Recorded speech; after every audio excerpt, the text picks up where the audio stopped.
Welcome back to Theme Journals. I'm April, and while my glue is drying in my faux rice paper video, or for that video, I'm going to show you how I make my writing boards. Now, this is my template. I made the mistake of buying this chipboard. They call it chipboard, but it's so thin, I might as well just taken two pieces of cereal boxes and sewed them together. So, you know, I'm going to use it up and then I'm not going to buy it ever again. This is horrible stuff. I have to use two pieces to make what I need to make. So what I do is I need 6 writing boards for my summer journals because I have 6 journals. And so I am going to cut 6 pieces of 2, if that makes sense. So I get 2, put it up against my template. So this is me doing a quasi measuring. It's not technically measuring. It's with a ruler, but eventually you'll see me measure it too. Sometimes I eyeball it, sometimes I don't. So that's 4 pieces.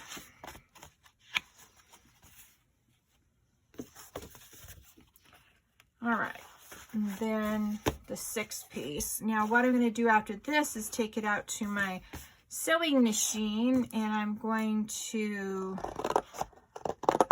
sew these 2 pieces together before I start the process of putting napkin on my boards. Let's see here. There. Okay, so I have 6 sets of 2, and I'm done with this portion of the prep work for my boards. So let's see here.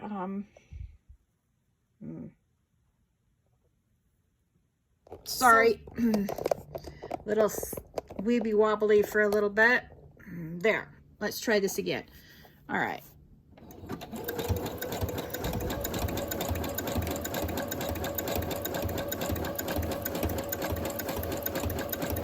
So what I'm basically doing is wrapping the edge around with fabric, or with thread, using the zigzag stitch. And I have no trouble using the stitch half on, half off the piece of cardboard, or the 2 pieces of cardboard, I should say.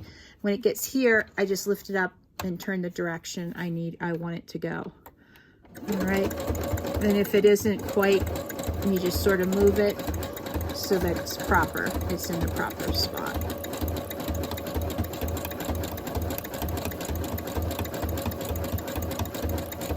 All right, still can't quite see it. Let me try to move it again for you. Yeah, I still need to work on the tripod business. It's a work in progress. All right, let's try it this way.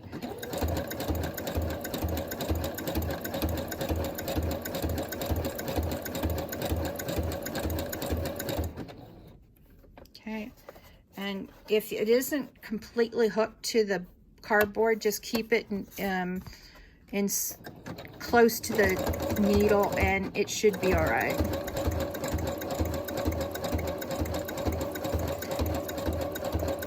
Now I control how fast this thing goes by using the speed monitor. My speed is at 2.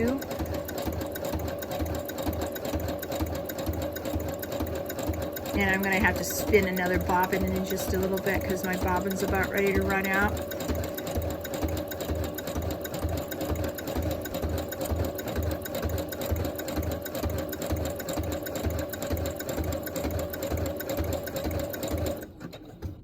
Now, if it sticks in the chipboard, you just spin it where it is. It's no big deal. And then you can just move it over just slightly when you start up sewing again.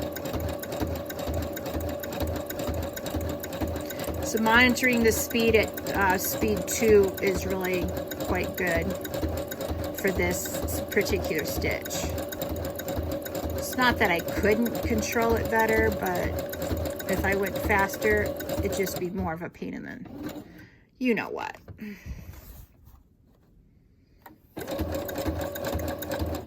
All right, so we went around the corner, and I'm going to pull it out and snip it. And so let me show you what I did. See how pretty that is?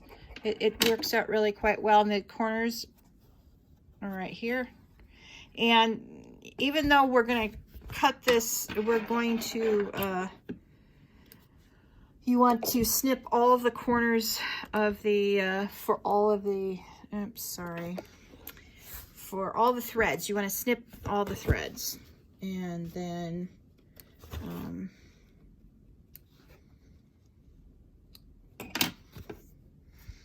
you don't want, you know, long threads, simply because of the, after the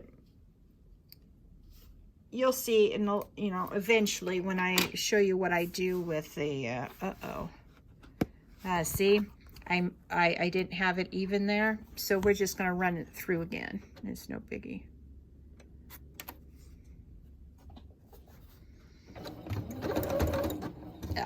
All right. Sometimes, every once in a while, this happens. See, my thread. I don't know why this doesn't. Drives me crazy. I grew up using a Singer sewing machine, so...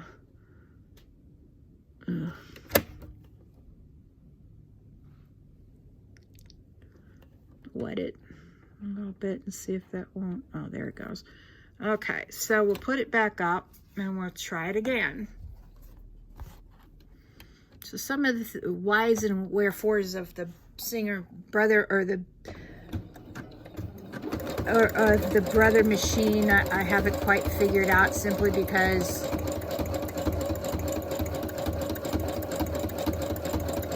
it's different from the one I grew up using. So every once in a while I'll be like, hey, hang on, I've got to go read my manual.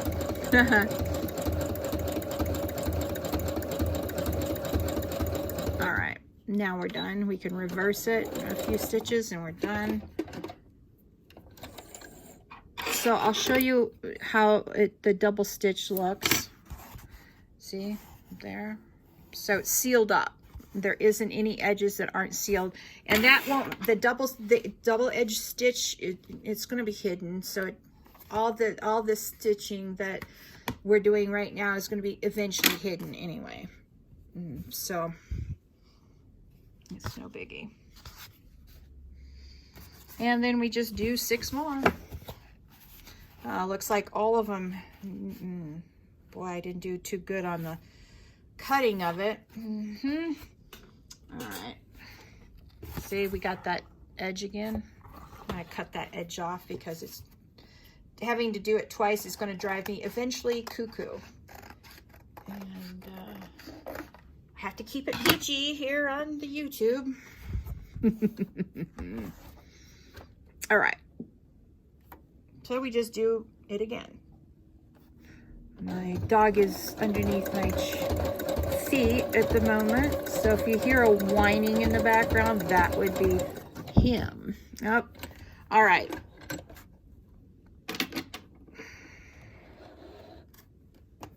My bobbin ran out, so we've got to start this over.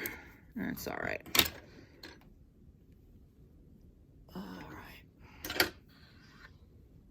Ugh, get off me. I have a little thread thing back here that I save threads. I don't know, eventually I may not save threads anymore, but there's certain projects you can use thread for, so I'm keeping it. The less goes into landfill, the better off everybody's going to be. So, you know, recycle, reuse best as I can. So I'll just pop this bobbin out. And boy, I keep on hitting this stinking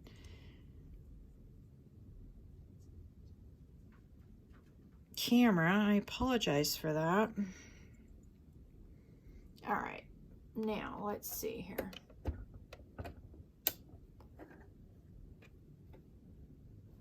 sort of did it backwards. Of course I did. All right.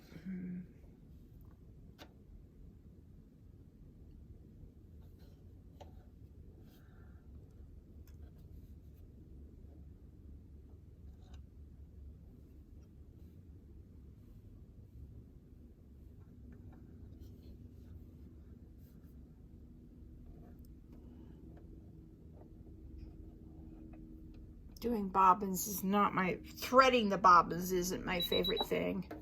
Oh, that's my computer talking to me, so I guess it is computerized. Now, watching the bobbin after it successfully gets onto the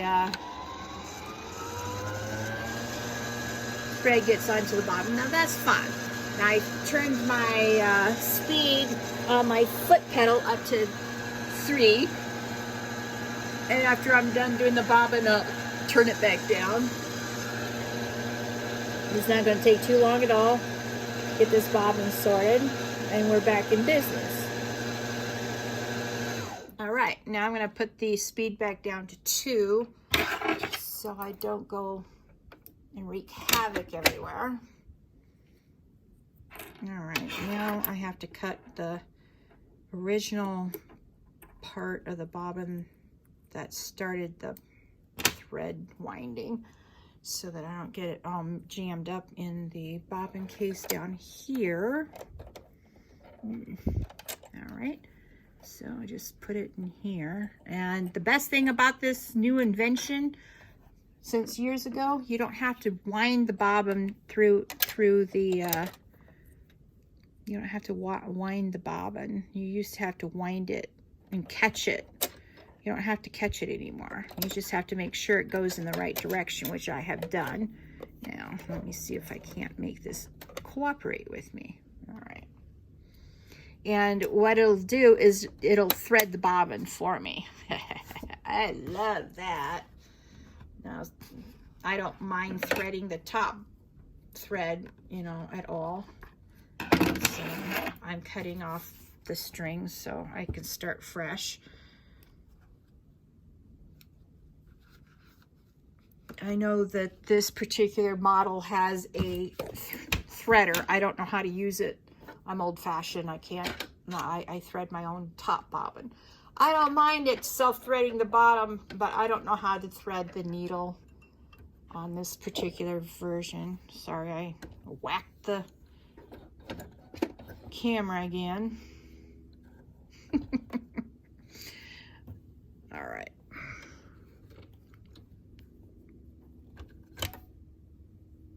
I always put the foot down when I'm threading so I can see better, the needle better.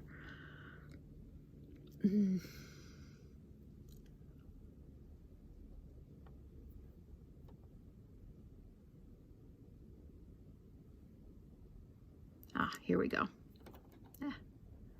Here we are. All right, now we're going to try this again. All right, here we go. I'm just going to start from the very beginning and go from there. All right, there.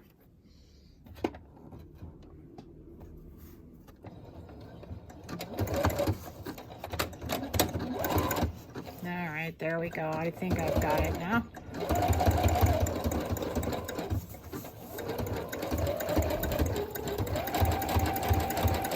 Oh, that was ugly. Oh boy. Okay, it's a little too fast. Let me turn it down a little bit on the speed. I must have it at the first of the two. There we go. There's the speed I like. There's too much propensity to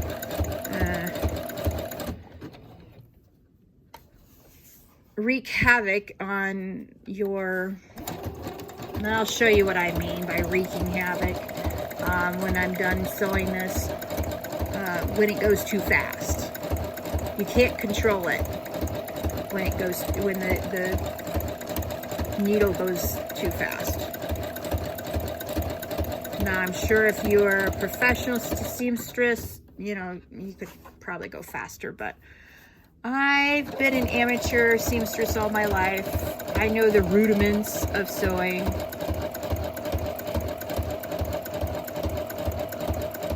But when it was too hard to install zippers when I was younger and make buttonholes, that was the end of my sewing.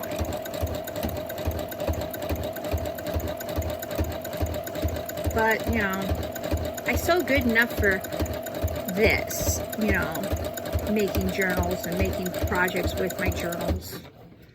In fact,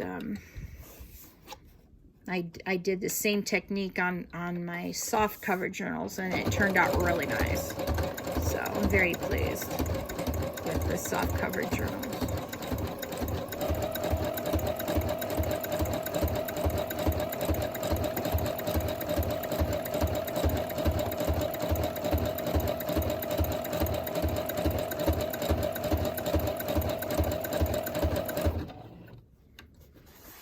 And then I'm going to finish up around this corner.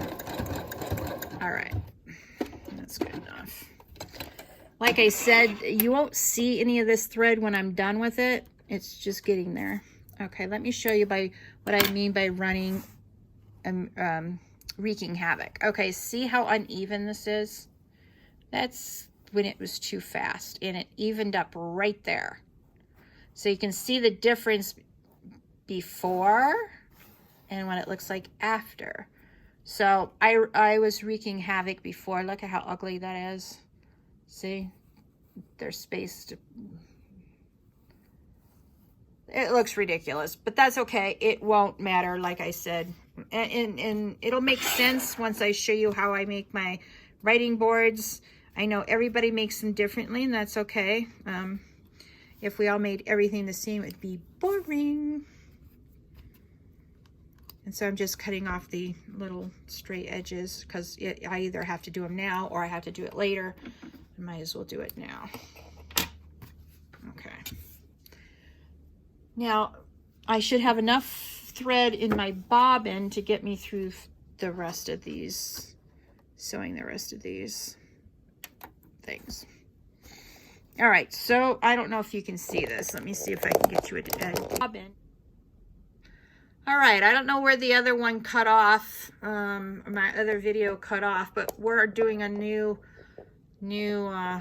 video. And I try to get your the viewfinder on my camera to see, if you look right here, that outer line, you want that to be on the edge of this, all right, to make it so you don't wreak havoc on your project. This particular project, it doesn't matter if you wreak a little havoc.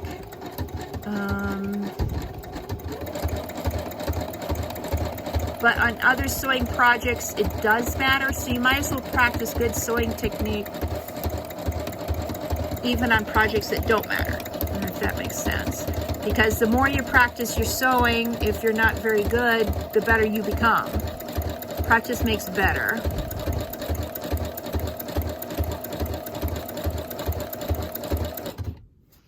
All right.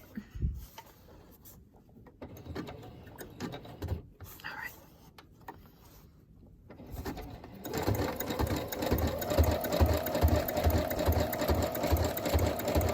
This is one hobby where wreaking havoc can be fun.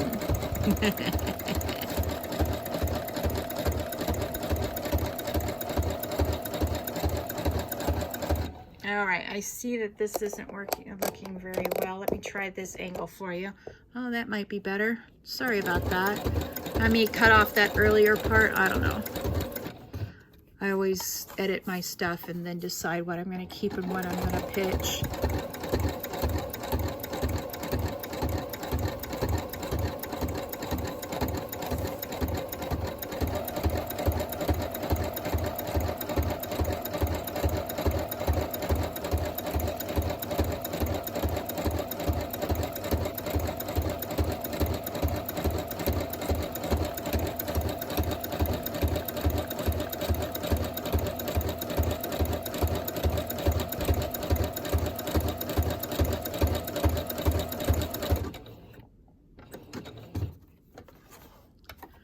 All right, we're on the home stretch now.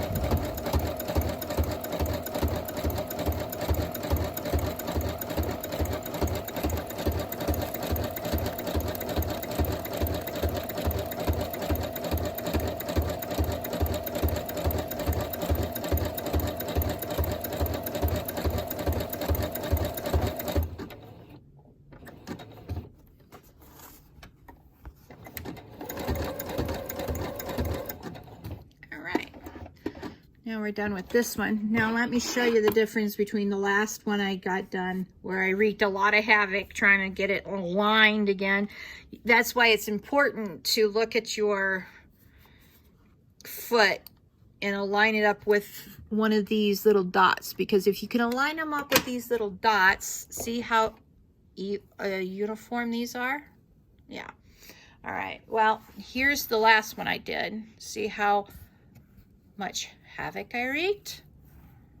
And like I said, on these, they don't matter that they're ununiform, but you might as well practice this, because you're gonna eventually be making stuff where wreaking havoc isn't a very good idea. You want uniform because uniform looks lovely. All right. So what I try to do is, see this, it's sort of dusty, but this line here lines up with this line here, and you want that line lined up with the outside of this. So that's your goal, okay? And sometimes you don't quite reach it, and that's okay. You just adjust.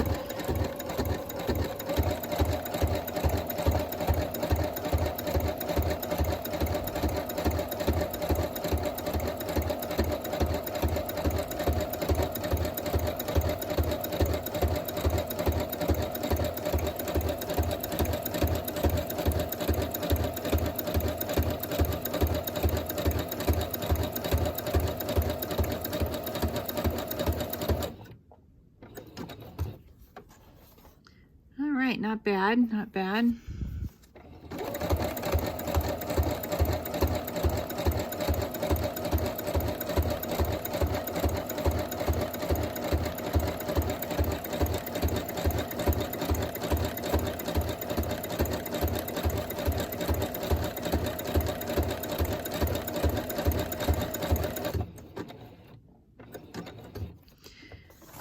Now, just so that you know, if you can hold down your accelerator in your car, you can hold down your pedal at a steady rate on your sewing machine.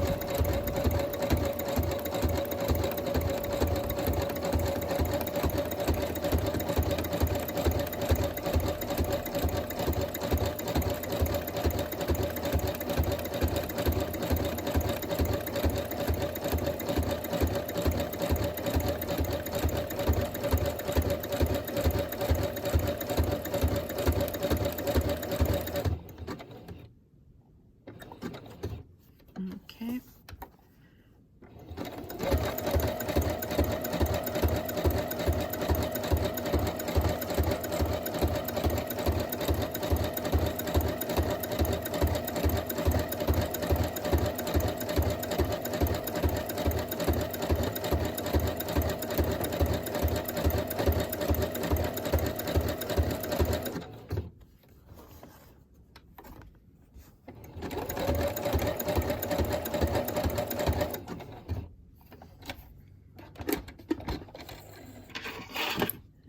Not bad at all. Okay. Yep.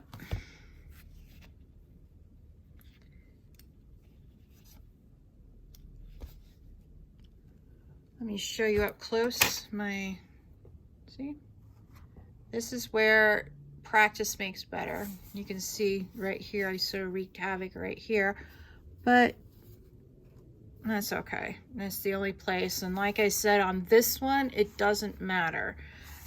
But for the most part, it's uniform. And I've got 2 more to do. So I'll just bore you with another 2, and then we'll go to the next step, which is making the actual writing boards with, I put napkins on mine with my decoupage napkins on mine.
All right, and there it is up close again.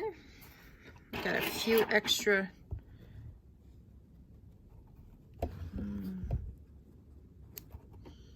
threads I gotta snip off. Ugh, sorry for the bouncing, moving tripod. I've got to get something better. But, you know, it is what it is. All right, so we've done 5 now. 1, 2, yep, 5. And this is the last one. Yeah, it was only the first one that I had a problem with the odd. That's weird. I only had to cut down 1. Well, I guess I had 2 that were off. All the other ones are matchy. So I don't know what happened to the first 2. Oh well.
All right, now get the needle up and then we'll cut the strings again.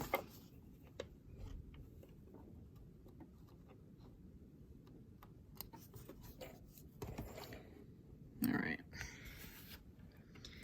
And I'll do the other two string cuts off screen, because I am really truly farsighted and it's so hard to see far away, and I have to look above my glasses to see my to cut, because I can see up close, can't see far away.